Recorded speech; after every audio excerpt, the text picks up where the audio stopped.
are back and continuing on with the SKT versus KT show match right now. KT with a 2-0 lead. Flash dominating in our previous game against Best.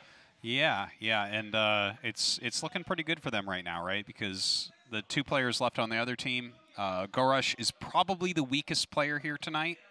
Yeah. Not exactly sure about HoeJJa, though. We have to see where soO is. He's very active in StarCraft 2. Yeah. But he's remained a pro gamer the whole time, so I feel like soO will probably play pretty well. Probably. ZVZ very unforgiving in StarCraft 1. Basically the most unforgiving matchup in all the StarCrafts. Out of all the matchups. Also the shortest. So, and also Reach is in pretty reasonable shape. We've seen him play. You and I got to cast him in KSL qualifiers. Another time, I think I casted him with maybe Reed in some KSL qualifiers. And he's been playing. He's in good shape. And you were saying that he was at 2,400 on the ladder. Now, if you're 2,400, I believe that was last season. That's really good. Yeah, it's very strong. That means you're not just doing your old weird stuff. Oh, by the way, it's the old, very head coach of SKT from the very, very old days, as well as I Love Uv. Coming down here to cheer. I Love Uv was actually one of the first pro gamers I ever met. One of the first guys I got to watch play in person. Oh, that's right. It was in Italy. Yeah, my second ever overseas casting gig. And I sat behind him and thought, wow. Not just that he was fast, but everything he did seemed to be exactly just enough. Yeah. It's hard to... Oh, hold on. 제가 도착했을 때 1경기 중간까지 중간에서부터 He says when I arrived, 처음에 분위기 괜찮아가지고 it was in the middle of the first game. It was very exciting. 어찌 하다 보니까 또 지더라고요. I was expecting a better result, 제욱이 나갔을 but unfortunately did not win. 하이템플러까지 탔을 And as for 때 Best, 연성이는 옆에서 유리한 것 같다. with High Templar, 그렇게 얘기했을 때 제가 I thought when I saw the Templar come out, oh, he's got a shot. But of course, we all saw what happened back there. Nothing ever changes. Anyways, a long time has passed since then when we were all playing together as a team.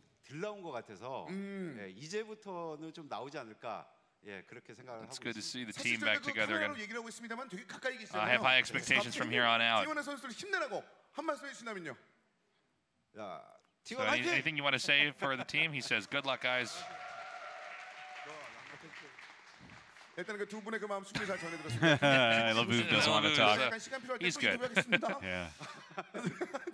카메라가 너무 앞에서 좀 부담스럽습니다. 약간 뒤로 보내드릴게요. 약간 뒤로 보내서 한번 인터뷰하겠습니다. They're joking about how close the camera is to him. 네, 두 분의 감독님과 좀 이야기를 나눠봤습니다.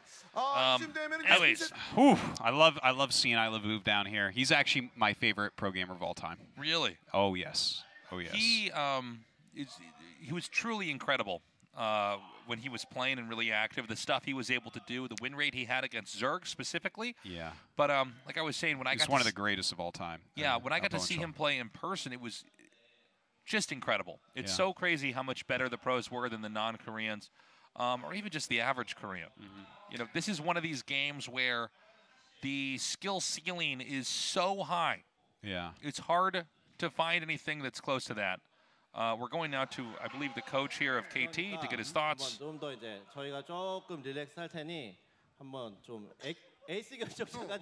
watching, talking about how confident he is. Here's the, we're talking about the hair transplant here and how he's somehow gotten younger. I love 9 years. Yeah. That's funny because I almost didn't recognize the former SKT coach when I came in. I knew him, like when I saw the eyes, I thought, okay. But I was like, what is it? Something's different. And there it is, that hair.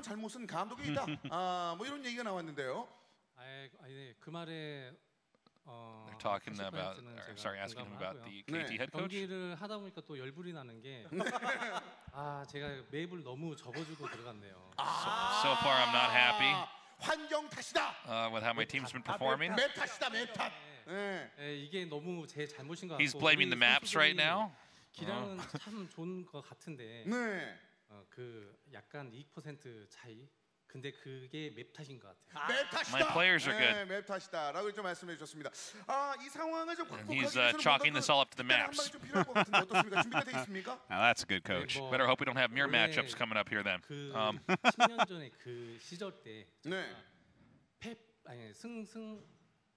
So 10 years before. 오늘이 그 복수를 하려면 우리가 오늘 we had a win-win back from a loss-loss. Oh, I'm sorry. He says he's going to have an inverse sweep this time around. A reverse sweep. You can have an inverse sweep, reverse sweep. I don't know how you do that. Inverse sweep. Yeah. It's a sweep which organs are on the outside of it. He's going to have to go in the guy's dreams and then convince him that he got the reverse sweep. That's an inception sweep. That's an inception sweep. Sorry, I got all my sweeps confused. Okay, so it's going to be HoeJJa coming out next. All right. But who could be coming out on the other side? Artosis. Who could it be? It's soO. Yes. Starcraft. I mean 2? Is he going to? No, Starcraft 1 with soO. Now, here's the problem. soO's ZVZ is very roach-based, but the roach doesn't exist in Starcraft 1. Not only that, it's very difficult to get a queen at all in this matchup. That's right. So how is soO going to fare in Starcraft 1? Of course, soO has quite a lot of experience in this matchup. It's going to be on... Alternative. Alternative. I almost was like, it's going to be on an alternative map. Let me see if I can find the name here. So this map in a ZVZ, I don't know, it seems like there's a decent bottleneck to allow you to go one base if you want. Quick expansions are always a possibility in ZVZ as well, if you can not be run over by lings that would dart by your sunken colony.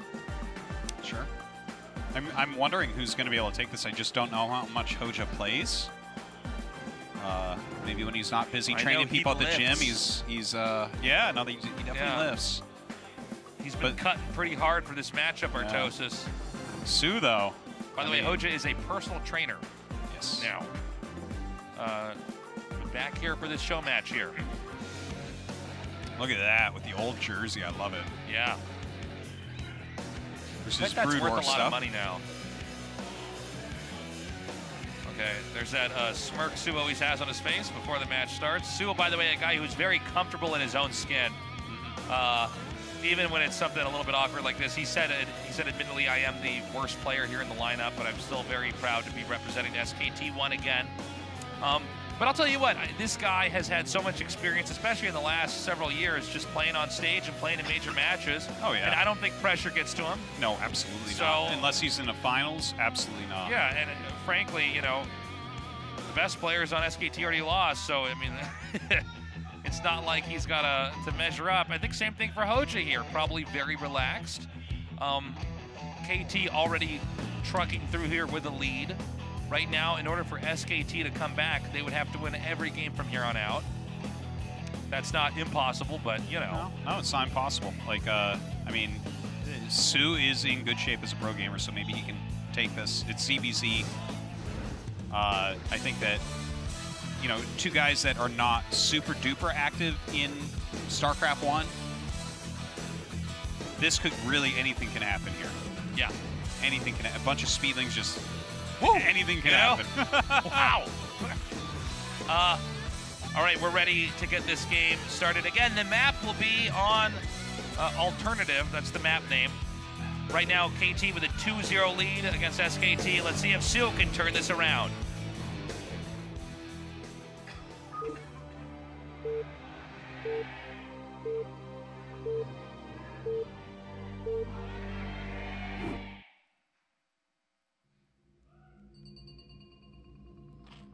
soO in the bottom. And HoeJJa here at 12 o'clock in the top. ZVZ is a very, very quick matchup. Sometimes it ends before layer tech is even completed. Oh, yeah. Definitely can. The Zergling is basically the best unit in the game, tit for tat. Probably. Hard to tech into anything else. It's very quick. It's in StarCraft 1, pretty robust, actually. It can take a decent amount of damage. It can body block pretty well. It's cost efficient, a half of a supply. And so the early game in this matchup is a lot about lings, but of course, lings can't hit air, which then allows for the other best unit that Zerg has, the Mutalisk, to come into play. And so we see this very low econ tight game often played. in a ZVZ where they're both trying to either win with Lings before the mutas come out, or we see mutas come out and overwhelm the player that got too many Lings and couldn't do much damage, or we go into the muta arms race, which is a whole other can of worms, but similar in concept to the Ling play in that you're trying to harass, do damage. It's hard to get a lot of drones in a ZVZ, since Zerglings can come out right away. Those, I believe that those are the kids of the SKT1 coach. Yes, that's right. I got to meet them briefly. Very cute kids. All right. So soO going ahead, staying on the 1 base. HoeJJa looks like he's doing the same.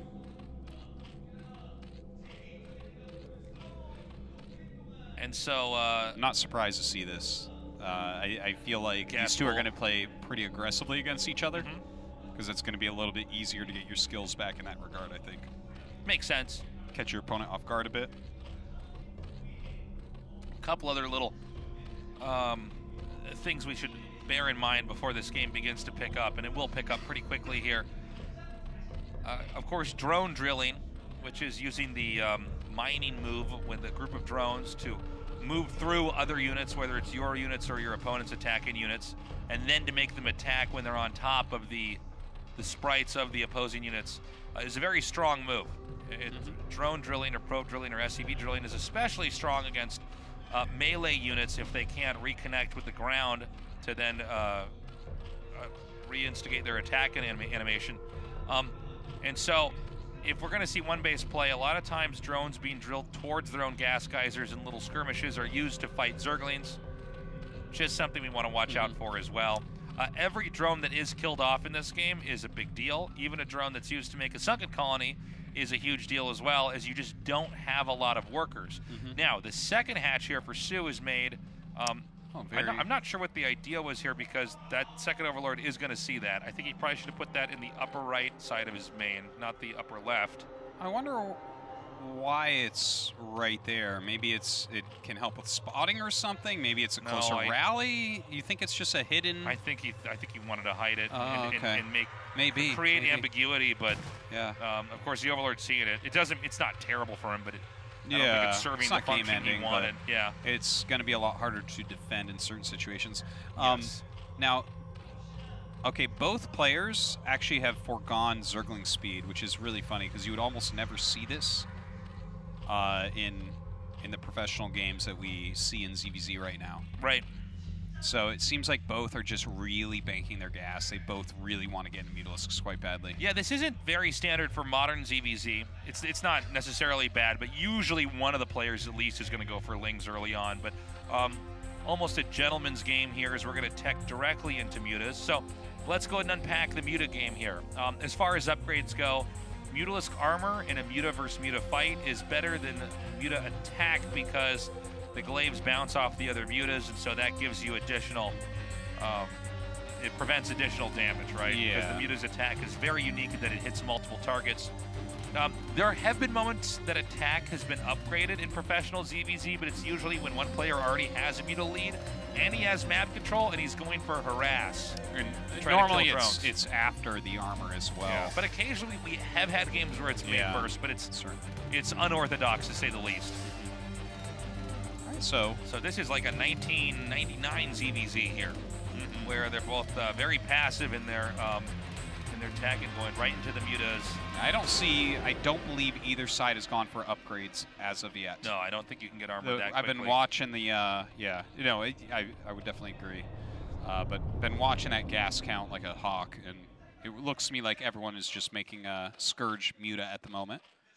Again, it seems to me that as far as building placement goes, soO should have a bit of an advantage. One very important moment here is that if each huge. Oh, okay. I was going to say sometimes you want each Scourge to connect with a different Mutalisk because that puts them both at about 10 HP. And then when your mutas fly in and start to do damage, the glaives, of course, they do their work very quickly. In this case, HoeJJa, I'm sorry, it was soO that immediately got an assassination on one of the spawning mutas over here of HoeJJa. Well, let's see how this goes now. I mean, obviously we do have that slight Mutalisk advantage for soO after that nice snipe that he had. A lot of Scourge coming out for HoeJJa, though. I feel like Action is watching this game and his face is melting. Just a hunch. So, soO's advancing here. Keep in mind, if the Overlords have been taken out, HoeJJa's pretty pressed as far as intel. He doesn't have a very good idea of what's going on here. Oh. And the mutas that come in here. Oh, miscontrol there with the first muta, but he does end up getting 3 drones killed. Now the question is, can soO get back out? Oh, soO's mutalist micro a little bit off. HoeJJa with the moving shot here, doing a great job following the mutas. Scourge hitting Scourge. Okay, he has managed to drive him back slightly. Now these Lings, if they get any more damage over here, it's going to be huge. Again, the drone count already hurting here as HoeJJa economically is limping through this game. soO really working on his mutalist micro right now. Looks like he feels confident, even though we've seen a few little moments of miss micro. But he does still have more mutas here, right? By 1? I believe so. It's always hard to count these when they're clumped like this. Yeah. The problem is that the drones that were killed are going to start to add up, mathematically favoring soO here as this develops. And oh my God, even more drone kills. And that could be enough here as long as soO doesn't overextend. Now, it's hard to really punish with your own Lings in the ground game when you don't have Zergling speed, even if your opponent doesn't have that as well. Well, the supply advantage does go to soO right now, but he did lose quite a few mutas. Trying to just hit with these Scourge. Just blindly going after him. No mutas here to support either and actually get some decent hits. So, again, even if these Lings don't get in there and do damage, these are keeping the mutas back at home. Now, you need to assert yourself. You need to come back and do your own damage, and this puts HoeJJa in a pretty perilous spot. This game was low econ enough. There is no sunken colony on either side here. So Stray Zerglings, if they can get in there, will pretty much be guaranteed drone kills. But HoeJJa, again, very conservative, but also behind, is staying back and defending. This is allowing soO to then expand over here to the natural. Did HoeJJa just kill his own muta, or was there a Scourge there too? I'm not sure what you're talking about, actually. I don't think I saw. That's okay. That. Anyways, soO has sent a lot of Lings up north and hasn't really gotten too much done. HoeJJa now coming back across the map. He's way down in supply at this point. Doesn't have that 3rd hatchery like soO. And it was very decisive play, to be honest, here by soO. He got in there, he did the damage, he killed the drones, and you know, in a matchup where sometimes you don't get more than 9 or 8 drones, that's a lot to get those kills there. And it really gives a tempo advantage here for soO. Well, with that 3rd hatchery up, he can start to really pile on the Scourge, which is going to make this very tough for HoeJJa. You know, if your micro is not tip-top tier, you're going to be in a lot of trouble trying to micro your mutas against this many Scourge. HoeJJa's going to try to come in here and do some damage into the main, but as the gas is mined from the natural, soO is going to easily be able to outproduce. So this is HoeJJa's moment. Now both these guys have sloppy muta Scourge micro, to say the least, so there's always the chance that this game gets turned on its head. Meanwhile, Ling's coming in here to try to counterattack. Oh my gosh, it doesn't seem like he's able to do it. soO's microing better than him here. Has enough Lings to hold his frontal attack as well.